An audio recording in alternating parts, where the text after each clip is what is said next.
Hi guys, thank you for tuning into the channel again. I just want to wish you a happy new year and I wish you all the best for 2023 and may you have a blessed year and I wish you all the best.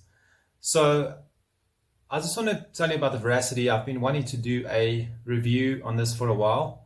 I wanted to do more like a long-term review because when I got the bow, I was in another country and I didn't have the time to do a review. It's been busy. When I got back it was nationals and I decided I'm going to do a long-term review on this. And yeah, just to give you a bit of feedback, I've been shooting it for since October. This was one of the first Veracities out of the factory, I believe, and it's awesome. I mean, I must say, before I get carried away on this bow, let's go over the specs. Let's do the boring part first, even though it's interesting. But I think that the value you'll get out of this video at the more to the end of it, where I tell you my personal experience about it. I think that I hope that you would go to a shop, try the bow, have a look at them. This bow is really starting to gain momentum, and not only as a hunting bow, that's what I actually wanted it for in the beginning, but as like an all-rounder, like a target bow, 3D bow, and a hunting bow. But anyway, let's get to the specs and all the features of the bow. Let's start with the cam. We're going to start on top. This is the similar cam to the Maverick XT. Not exactly the same. This has a 1/4 inch adjustments on it, which is pretty cool. You can adjust it 1/4 inch at a time, and not a lot of bows feature that. And that's not with manipulating the lead off. This is an actual rotating. It rotates 1/4 inches at a time. Also, like on all the Dartons, is the 5/8 bearings with a 1/4 axle through there. You don't want an 1/8 bearing or a 1/8 hole through a bearing. It puts a lot more stress on it, and also the axle flexes. And these bows, the bows these days, you got a lot of speed on it, and also you got your bigger cams usually, especially on the hunting bows.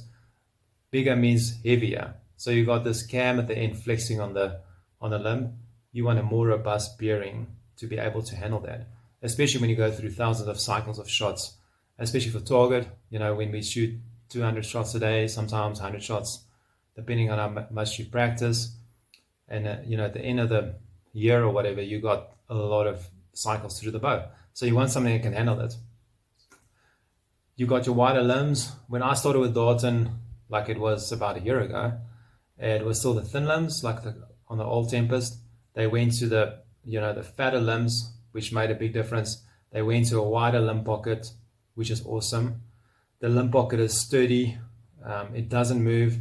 I've turned this down from 72 pounds to 60 pounds. This is my target. Well, this is my target bow now, but it was initially my hunting bow.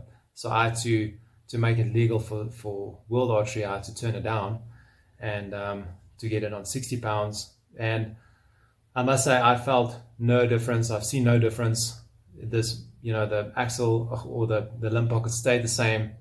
There's no more vibration on it. The accuracy stayed the same. There's no performance difference. So if you're looking for one bow that does all, you can buy a 70 pound, turn it down to 60, and you won't have any problems if you going to use it as a 3D bow, hunting bow, and a target bow. Then I want to speak about, let's move down. I want to speak about the riser. The riser also uses a 70-75 pre-stretched aluminium. What this does is it makes it more rigid. It doesn't flex. We've done some slow motion footage on this, which we'll show in the video. And you can see there's no movement on the riser on the shot, which is quite phenomenal because, we've shot so many bows through on the slow motion footage, and you can see that riser, that pocket's bouncing back and forth after the shot. Over time, that will cause your metal to fatigue, and I believe it also has a effect on accuracy. It has to, so this is what I like about this bow. And we're going to move down to the cable slide area. It's a roller guard now, and you can move this back and forth. So initially I had my X cutters on this, my gold tip X cutters, and I shot 3D with that. It was further out. I'm shooting the gold tip Pierce now, and it's obviously thinner, so I move my cable slide in, or roller guard, and it's a pretty awesome system. You can also do this for, move this for fine tuning. If you want, if you've got a bit of a tail left or tail right, you can move it slightly, and it might be able to help you out in tuning the bow. You also have this to help you with center shot. You have your this line that runs across here. You can line your arrow up with that as an initial start. That's 13/16 from the riser, and it just makes it easier to tune. And also you got this feature of the double burger hole, which I like. You can, if your rest allows it, you can put 2 screws through your arrow rest, and it will hold it nice and sturdy. I've only got 1 through there because I moved mine quite further back, but the option is there if you want to use it. So I'm going to talk about the grip. The grip is awesome. It's, for me, the width of it is ideal. It's not too wide, it's not too thin. It's flat at the bottom, and then it slowly, when it goes to the top, it's more rounded. It feels perfect in my hand. There's no pressure points, and it feels like it's made for my hand. And a grip is very important on a bow. I believe it helps with steadiness. It helps with consistency, obviously, and it's just a very important part on a bow, and that's one of the first things I feel when I buy a bow. And they've changed the grip angle slightly. It's more forward than the grips I used to on the Tempest, on the old Tempest, and overall a very nice grip. And the other features is string stop, which is carbon now. It used to be like an aluminum piece that you screw in. I like this system. It's quiet. I think the carbon absorbs all the oscillation from the string that hits it, and I think it's a really cool system. You can also move it back and forth and move it left and right to fine tune it. These strings that like on the bow, they are, as a string builder, I can tell you now, they're pretty awesome. I've built many strings in my life, and usually what I do is, as soon as I get a new bow, I just take the strings off and I put other strings on. I must say I didn't do with this bow because I was pretty happy with these strings initially when I saw them. The only thing I redid was the center serving. I made it a bit thinner to fit my nocks. I like a loose fit. That's the only thing I've done, and since then I haven't done anything. I haven't had deep rotation. I haven't had stretch on the strings. I believe they use a different material, and I don't know if it's only on the hunting bows, but it feels to me like Bloodline, which we also use as zero bow strings. So that's basically the features of the bow, which I like. And there's one more thing that I want to talk about. Your let-off options on the cam. You can play with it a little bit. Initially, it comes out as an 85, which is a very comfortable 85. I believe it's between 80 and 85. But it doesn't really matter. It's very comfortable. But if you want, like what I did is I turned my bow out, so I wanted the same holding weight. So it comes with like 3 sizes, and I put them in on the draw stops. And it will take your say it's an 80% let-off cam, it will take it down to like 75. Or if you want to put the little fatter in one, it will probably take it down to 70 and then to 65. The other option they give you as well, you can put a piece of felt there, and then you'll get a nice in-between feeling, between the thinnest spacer and shooting it directly off the draw stop.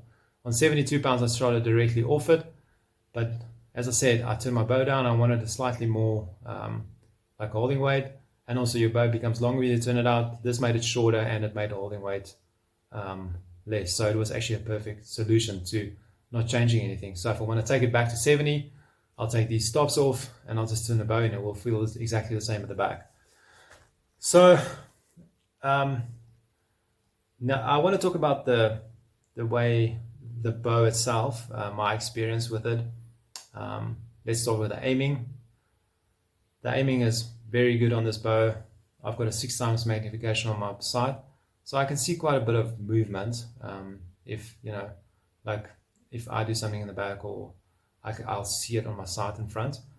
But I've also got the steady aim attached, and that helped me decide between the bows and actually to see how steady I'm actually holding it, if there's any difference between my Vegas. I've also got a Vegas and this bow, and I must say my score was very similar. I get between a 93 and a 96 with the Veracity and the Vegas, and which was quite surprising, because it's a 35 axle to axle 6-inch brace side. You would think, I would hold the Vegas a lot steadier, which it holds slightly steadier, but I must say not a whole lot that I actually, like that you can see on the sight. There might be slight hints of it, but I can't really say there's a huge difference, which I like. I like the bow, the way this bow holds.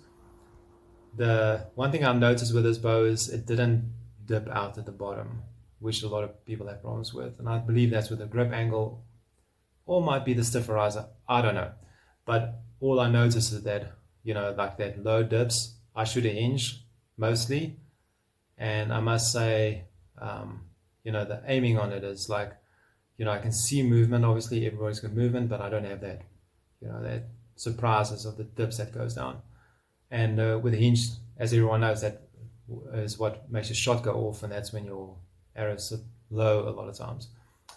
But anyway, I didn't have this bow. The aiming is great on it, and the overall feel of it, to give you an idea, the draw it's a little bit harder than like my Vegas. Obviously a 6-inch brace sight, you pull it further, and it's a bit of a more of a speed bow, but it's still very comfortable. It's very smooth. It doesn't have a bump at the end on these rotating mods. I don't feel a bump on it, and I must say the draw is very comfortable. Once you get in the back, it's super comfortable.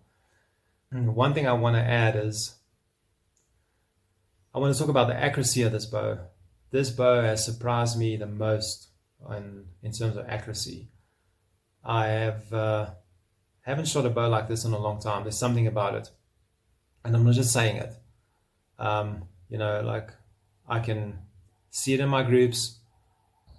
The way that it feels when it shoots, and the way it shoots behind the pin. I'm not sure what it is. Doesn't make sense. Like you would think any target bow would outshoot this bow.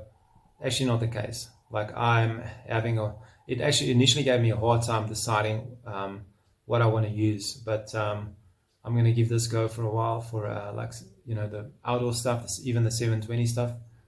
But to get back to my point is, like, there is something about this bow that outperforms my expectations big time. And you should try it. If this bow is one of our best sellers at the moment. For the price, you can buy a Veracity, and then you can buy an extra sight for the price difference of when you buy like a super expensive target bow, or you can buy a set of arrows. The amount of money you can save, and this bow runs with any target bow out there. I can guarantee you that. But go shoot it, see for yourself, do some research, watch other reviews, like watch when other people shoot it, pay attention to what's actually happening, and then make an informed decision on that. And I'm gonna keep on shooting this, and I'll give you my feedback as well as we progress and throughout the year. And if there's anything else that I've noticed, I'll make another video. But for now, this is my bow choice, and I'm excited for 2023. But thank you for watching, guys, and as I said, have a great 2023, and I will see you on the line.